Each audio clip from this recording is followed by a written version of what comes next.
कि RNA interference में होता क्या है, नॉर्मली तो आपका डीएनए से आरएनए सिंगल स्ट्रैंडेड बनता है, एमआरएनए, कि डीएनए के एक ही स्ट्रैंड से आरएनए बनेगा और फिर उसकी प्रोटीन बनेगी स्पेसिफिक। लेकिन आरएनए इंटरफेरेंस में क्या होता है कि आरएनए जो बनता है आपका मैसेंजर आरएनए, उसको डबल स्ट्रैंडेड कर दिया जाता है। नॉर्मली वो सिंगल स्ट्रैंडेड होता है, ठीक है, उसके कॉम्प्लीमेंट्री आरएनए लाके उसको डबल स्ट्रैंडेड कर दिया जाता है, जिस वजह से वो डबल स्टैंडर्ड हो जाएगा तो आगे उसकी ट्रांसलेशन नहीं होगी। ठीक है, तो आरएनए जो है वो उस इंटरफेरेंस कर दी हमने आरएनए के साथ ताकि उसकी आगे ट्रांसलेशन ना हो। तो इस प्रोसेस को बोलते हैं आरएनए इंटरफेरेंस, जिसमें हम आरएनए को डबल स्टैंडर्ड बना देते हैं।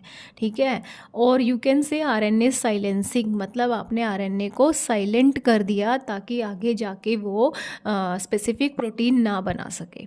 ठीक है, जैसे ये यहाँ पे मैंने दिखाया है, ये डीएनए है, ये आरएनए सिंगल स्ट्रैंडेड बन रहा था, तो डीएनए से आरएनए से प्रोटीन बन रही है। फिर प्रोटीन जो है वो कोई भी प्रोटीन है ग्रो करने के लिए, सर्वाइवल के लिए ज़रूरी है। लेकिन आरएनए इंटरफेरेंस के केस में हमने आपके आरएनए को डबल स्टैंडर्ड कर दिया, जिस वजह से उसकी ट्रांसलेशन नहीं हुई, no protein, no survival, no growth. ठीक है, तो ये आपकी आरएनए साइलेंसिंग होती है। जनरली सभी यूकैरियोटिक सेल्स में ये mechanism as a cellular defence present होता है। अब आप कहोगे कि सेलुलर डिफेंस क्या होता है? सेलुलर डिफेंस मतलब कि मान लो कोई बॉडी में ऐसी हार्मफुल प्रोटीन बननी है जिससे बॉडी को कोई भी नुकसान हो सकता है, कोई भी डैमेज हो सकता है, ठीक है, that is not good for your body, तो वो प्रोटीन बननी नहीं चाहिए। ठीक है, तो वहाँ पे उस केस में बॉडी आरएनए इंटरफेरेंस या आरएनए साइलेंसिंग का जो मेथड है उसका सहारा लेती है और उसको साइलेंट कर दिया जाता है और वो प्रोटीन फिर नहीं बनती, that is harmful to your body.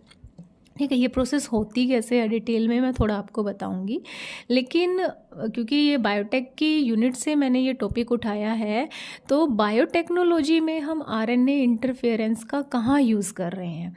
Biotech के यूनिट में आपके एक टॉपिक दे रखा है पेस्ट रेजिस्टेंट प्लांट।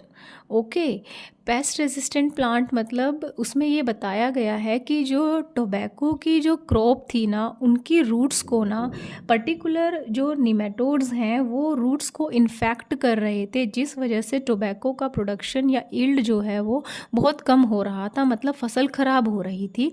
वो पेस्ट जो है उसकी रूट्स को इन्फेक्ट करके आपकी क्रॉप को ख़राब कर रहे थे।